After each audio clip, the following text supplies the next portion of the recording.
Baik, selamat siang teman-teman, selamat beraktivitas dan pada kesempatan ini saya akan mendemokan bagaimana cara menggunakan aplikasi LabClean khusus untuk Laboratorium Medika Palangkaraya.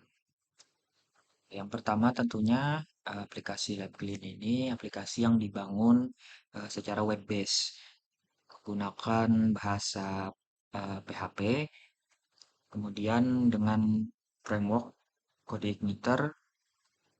PHP-nya versi 7,4 saat ini cuma sekarang dalam proses update ke PHP 8. Pertama tentunya teman-teman harus tahu bagaimana cara login. Untuk alamat login tentunya sudah saya kasih tahu di chat langsung ke Lab Medica. Nah, nah, ini dia form login yang akan teman-teman temui sebelum masuk ke dalam sistem. Jadi eh, Lab Medica akan melakukan pemeriksaan, order, dan report melalui aplikasi LabClean. Dan tentunya nanti akan kita jelaskan lebih rinci pada saat penggunaan aplikasi di dalam.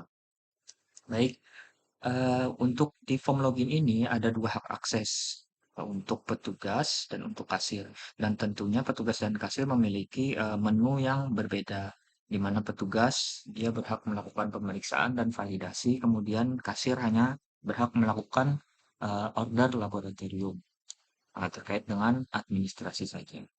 Nah, sebenarnya secara hak akses untuk aplikasi LabClean ini terbagi menjadi tiga, yakni administrator, petugas, dan kasir. Namun administrator tidak akan saya demokan karena terkait dengan privasi.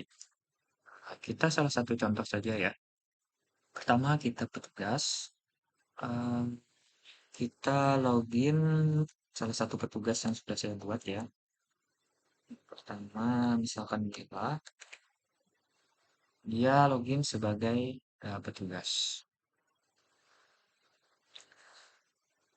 Ini dia adalah form menu-menu yang ada pada petugas. Ada menu registrasi, ada menu order, ada menu pembayaran, ada menu pengambilan sampel, ada menu pemeriksaan, kemudian menu review hasil dan laporan. Untuk billing kasir, kalau petugas yang bersangkutan lakukan pemeriksaan dan sekaligus sebagai kasir. Nah, di sini dia ada update terakhir yang saya lakukan pada tanggal 26 Desember 2022 dan nanti akan saya update lagi terkait dengan permintaan dari Lab Medica sendiri. Baik, yang pertama harus dilakukan adalah eh, teman-teman harus melakukan ubah password dulu dari password default yang saya kasih. Ini dia, bisa ubah nama, username. Kemudian kita masukkan password baru, misalkan apa?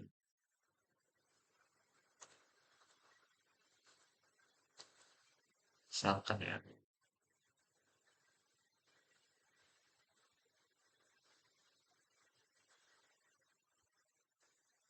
Oke, data berhasil dirubah. Kemudian kita coba logout, kemudian kita masukkan password baru yang baru dikasih tadi, yang baru diganti tadi. Eh, Ubah password kami rekomendasikan minimal 1 bulan sekali ya teman-teman. Oke, udah berhasil. Jadi save passwordnya berhasil. Kemudian yang pertama dilakukan oleh teman-teman ketika baru masuk ke aplikasi, misalkan ada pasien datang, adalah registrasi pasien.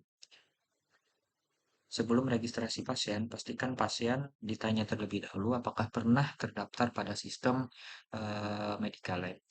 Apabila pasien belum terdaftar, maka kita bisa mendaftarkan sebagai pasien baru. Pada kesempatan ini saya contohkan kita mendaftarkan pasien baru. Nah, untuk nomor RM ini dia otomatis dari sistem. Walaupun bisa diganti seperti ini, nanti saya akan tutup supaya tidak bisa diganti. Kemudian nama misalkan nama nomor pasien. Oke, tanggal lahirnya tanggal 1 bulan Desember tahun 2020. Oke, jenis kelaminnya laki-laki, status pasiennya PS atau umum. Kemudian kita isi nomor KTP, foto BPJS, misalkan kita sembarang aja ya. Email tidak perlu diisi, nomor kontak ini harus jelas. Nomor kontak harus ditanyakan kepada pasien karena nanti ini akan berhubungan dengan eh, hasil yang akan dikirimkan melalui WhatsApp. Misalkan 0853 939 alamat di jalan. Oke, dia otomatis uppercase ya. Kemudian kita apakah pasien telah dicek kembali? Oke, lanjutkan. Nah, ini dia adalah nama-nama pasien. Nah, pada menu data pasien ini ada tiga tombol. Ini ada yang pertama dia ada untuk mencetak kartu pasien. Ini kalau nanti sudah ada alatnya pada lab medika, bisa cetak kartu pasien langsung. Kemudian ini adalah label pasien. Biasanya ini digunakan untuk gelang pasien jika pasien rawat inap. Kemudian ini adalah untuk riwayat pasien. Nah, karena pada pasien belum ada riwayat pemeriksaan, maka tidak akan ada riwayatnya di sini karena belum kita lakukan pemeriksaan. Oke, kemudian kita kembali ke menu data pasien. Nah, di menu data pasien yang harus teman-teman perhatikan ada dua menu di sini. Ini hanya bisa dilakukan oleh admin ya, administrator. Dan ini kan hak aksesnya hanya petugas, jadi nggak bisa edit pasien. Dia akan kembali ke dashboard kalau kita ngedit pasien. Jadi, kalaupun ada permintaan untuk mengedit pasien, maka harus melakukan permintaan kepada administrator ya teman-teman. Kemudian selanjutnya kita melakukan lab order. Lab order di mana pemeriksaan yang kita minta akan dipiling di sini. Jadi statusnya di sini sama dengan permintaan pemeriksaan untuk sekaligus mencetak notanya. Kemudian kita klik tambah. Nah, ini adalah form permintaan pemeriksaan atau istilah singkatnya itu FPP. Karena di sini adalah akan ada data-data yang perlu kita isi sebagai register daripada lab kita. Yang pertama kita isi harus sesuai urutan ya teman-teman. Jangan kiri kanan. Jadi usahakan sesuai urutan dari bawah kiri kanan ke bawah lagi kiri kanan ya. Yang pertama kita masukkan nomor rekening. Teman-teman kalau pasiennya sudah punya kartu, nanti bisa langsung scan di sini kartunya waktu ngisi nomor nomor rekening. Jadi tidak perlu nyari lagi. Tapi kalaupun pasien belum punya nomor kartu, kita bisa mengetik nama pasien. Misalkan tadi pasien yang baru kita daftarkan adalah nama-nama pasiennya. Nama. Oke, kita klik, nah maka dia akan autofill. Autofill namanya, kemudian tanggal lahir, jenis kelamin, dan ini statusnya bisa kita ganti. Kalaupun dia misalkan awal daftar adalah umum, kemudian kita ubah menjadi BPJS. Kemudian pilih dokter, misalkan dia APS. Kemudian kliniknya atas permintaan sendiri. Nah, nomor ini yang saya katakan tadi bahwa dia akan connect ke sini. Jadi waktu kita registrasi pasien, nomornya akan masuk ke sini. Kemudian diagnosanya misalkan Febris K1. Reguler atau sito, kita pilih reguler karena di lab medica belum ada sito ya teman. Kemudian kita pilih tes, misalkan hematologi. Hematologi, kita pilih, jangan lupa klik tanda plus ya. Kemudian kita pilih NS1, NS1 AG, DNC NS1. Kemudian dia kan Febris ya. Mungkin bisa kita periksa urin, urin rutin.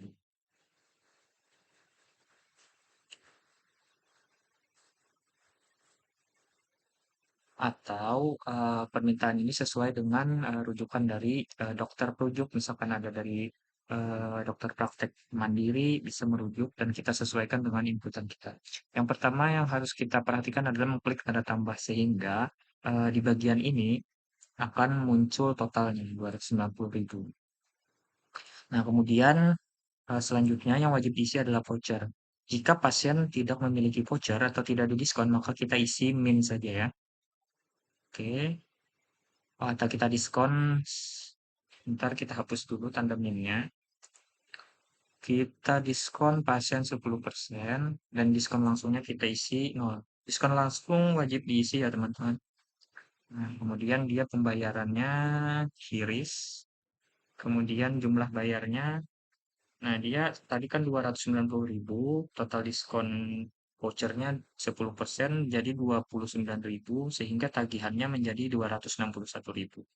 261.000 ya. Nah, yang perlu teman-teman perhatikan, sisa pembayaran harus nol untuk setiap pasien yang kita regis, kecuali pasien tersebut MOU atau BPJS, misalkan dari MOU Yasmin atau BPJS. Itu kan jadi klaim-klaiman nanti boleh di sini diisi nol, tapi di sini harus kita ubah menjadi BPJS Prolanis, gitu teman-teman. Tapi ini kita kiris aja dan kita anggap sebagai pasien umum ya. 261.000. Sisa pembayaran nol, kemudian kita simpan. Oke. Untuk seterusnya kita akan mencetak nota. Nota ini merupakan hak pasien nanti untuk mengambil hasil. Ini dia nota sesuai dengan order yang kita minta. Diskonnya 29.000, total tagihan, total bayar, cash, kiris 261.000, sisanya RP0 ya. Baik, kita close dulu. Langkah selanjutnya adalah untuk pengambilan, bentar, kita demokan untuk pasien yang BPJS ya.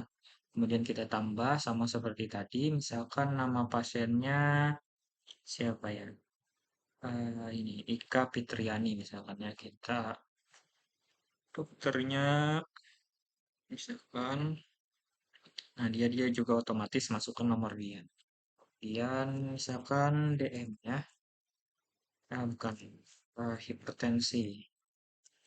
Kemudian kita pilih di sini BPJS HT, ya Prolanis HT ya teman-teman. Kemudian next. Nah, di sini adalah paketan, grupnya khusus. Jadi di sini ada tagihannya 380.000. Kemudian karena ini BPJS tidak ada diskon ya, karena harganya sudah murah. Kemudian kita diskon langsungnya nol. Nah, dia total tagihan adalah 380.000. Dan jangan lupa teman-teman kalau di sininya kita isi nol, maka kirisnya harus kita maka metode pembayaran kita isi BPJS atau Prolanis Lupis ya. Kemudian sisa pembayaran 380.000. Kita klik simpan. Nah, yang perlu teman-teman perhatikan nanti ada sebuah modul baru yakni pembayaran. Di modul pembayaran akan ada daftar pembayaran yang belum lunas. Tadi kita regiskan atas nama Ika Fitriani, dia BPJS paymentnya. Jadi sisa tagihannya 380.000. Nah, ini nanti bisa kita hilangkan dengan cara klaim. Nah, ketika BPJS sudah membayar tagihan atas nama Ika, maka kita bisa ngeklaim di sini. Kita klik klaim, maka apakah klaim BPJS sejumlah 380.000 untuk pasien Ika Fitriani sudah diterima? Kalau kita klik OK, maka OK ya. Nah, dengan adanya klaim pada hari ini, maka statusnya hari ini akan ada pemasukan klaim BPJS yang akan masuk ke dalam laporan dari petugas yang meregis. Kemudian kita lihat di pengambilan sampel. Tadi kita udah regis dua sampel ya, satu sampel BPJS, satu sampel dari APS. Nah ini dia sampel akan disesuaikan dengan pemeriksaan yang kita minta. Misalkan tadi kita hematologi, maka sampelnya ETA, kemudian NS1 tadi ya, NS1 maka SST, serum Severaturtub ya, kemudian ada urin rutin. Kita klik aja, terima, maka waktu pemeriksaan akan dimulai. Nah, dia di sini akan muncul teman-teman kapan kita ngambil sampelnya. Nah, ini kalau secara akreditasi nanti akan berpengaruh pada waktu selesai hasil pemeriksaan. Dan ini berkaitan dengan mutu laboratorium. Oke, kita lanjut. Di sini ada menu cetak barcode. Nah, cetak barcode ini nanti kalau sudah bisa digunakan kalau ada printer barcode dan teman-teman tidak perlu lagi input ke alat. Jadi langsung barcode-nya ini di-scan ke alat dan otomatis dari alat nanti akan ngisi ID sampel.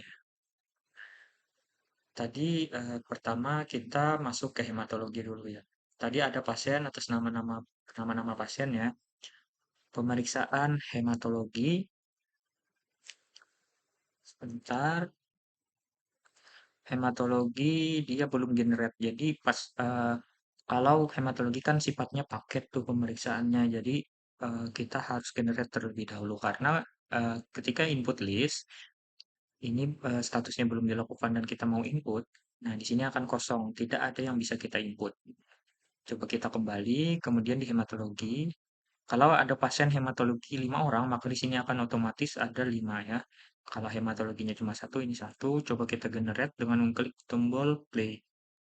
Nah, otomatis secara input hematologi akan muncul ya. Misalkan leukositnya kita masukkan 5.000 ya. Ini satuannya ribu. Jadi teman-teman harus memperhatikan eh, nilai rujukan. Kalau nilai rujukannya 2 desimal, maka teman-teman masukkan 2 desimal. Misalkan di sini kita masukkan 4,99 misalkan ya. Hampir mendekati nilai rujukan ya. Di sini 20, di sini ada 1 desimal ya, maka 3,1 misalkan. Di sini 70. Karena tidak ada desimal, kita isi 70 saja ya teman-teman. Kemudian hemoglobin misalkan 12,1 karena 1 desimal aja dari nilai normalnya ya. Ini ada 2 desimal, maka satuannya juta ya. Misalkan 6 juta, hematokritnya 35, 80, CV-nya 26, 31, dan trombositnya 223 misalkan. Kemudian kita klik review hasil dan teman-teman di sini harus perhatikan ini ya desimalnya sama hasil yang sudah diinput. Kemudian klik simpan.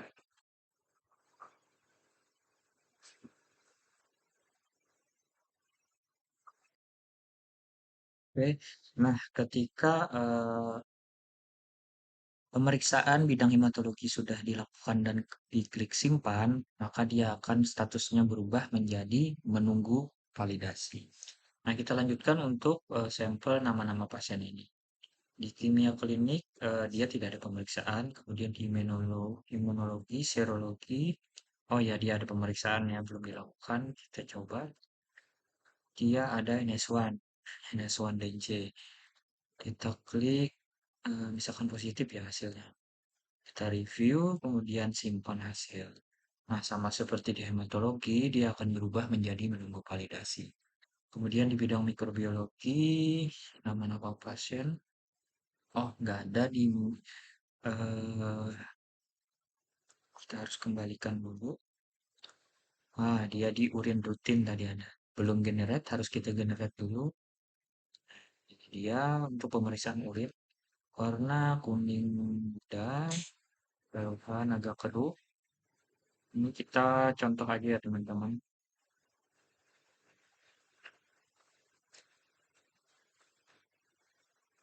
Kita isi semuanya. Kemudian di sini epitel squamous-nya kita tentukan 2. Kemudian tubuh ginjalnya negatif. Eritrosit misalkan 1 sampai 2. Ini untuk leukosit selnya 2 sampai 3. Silinder tidak ditemukan. Nah, kemudian misalkan kristal ditemukan, lihat kesan ya ini teman-teman. Nah, kita review dulu, kemudian di kesan kita tambahkan ditemukan kristal Ca oksalat misalkan. Ca oksalat. Oke, kemudian kita klik simpan hasil. Oke, ini agak lelet karena kita pakai WiFi gratis. Nah, kemudian kita cek di validasi. Teman-teman, tadi nama pasiennya, nama-nama pasien ya, harus kita validasi dengan klik tombol mata. Nah, di sini kita lihat dulu hasil-hasil yang kita isi tadi, teman-teman. Kemudian kita validasi. Bentar, kita contoh, kita masukkan di sini catatan urin, urin, misalkan urin apa ya? Urin pagi misalkan. Ya, ini kita klik validasi. Oke. Nah, dia statusnya akan berubah menjadi valid. Nah, sementara yang Ika Fitriani, yang BPJS tadi belum valid ya, teman-teman. Sekarang kita coba untuk mencetak hasil. Nama-nama pasien. Jadi dia yang muncul di menu review hasil, kemudian cetak hasil ini adalah pasien-pasien yang sudah tervalidasi. Nah, ini tinggal kita cek hasilnya. Nah, NS1A positif, kemudian dia low, walaupun cuma selisih 0,01 dari nilai normal, dia akan low, teman-teman. Kalau urin, dia akan terpisah sendiri lembarnya. Hmm. Dan ini untuk ini barcode ketika di scan, nah, dia akan berubah otomatis terdownload pada HP pasien ya, teman-teman. Scan di scan. Jadi dia linknya sudah dikasih generator untuk download.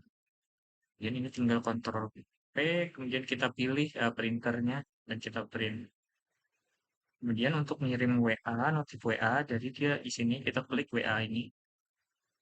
Nah, di sini continue. Nah, misalkan teman-teman udah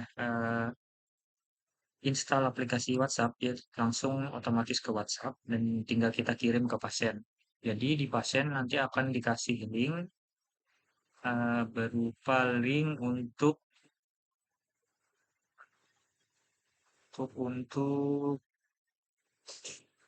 kita contohnya saja. Nah, dia di sini nama pasiennya ada, dia otomatis nih masuk ke hasilnya. Ketika kita klik linknya, maka dia otomatis terdownload di HP pasien. Baik, mungkin dari segi pasien, segi petugas, hanya sampai di sini dan ini untuk laporan. Ketika billing kasir kita klik, maka akan ada dua pasien tadi nih teman-teman. Nah, yang diregis oleh petugas yang bersangkutan. Sama seperti kasir ya teman-teman. Oke, demikian untuk demo aplikasi Lab Clean Medica untuk hak akses petugas. Terima kasih.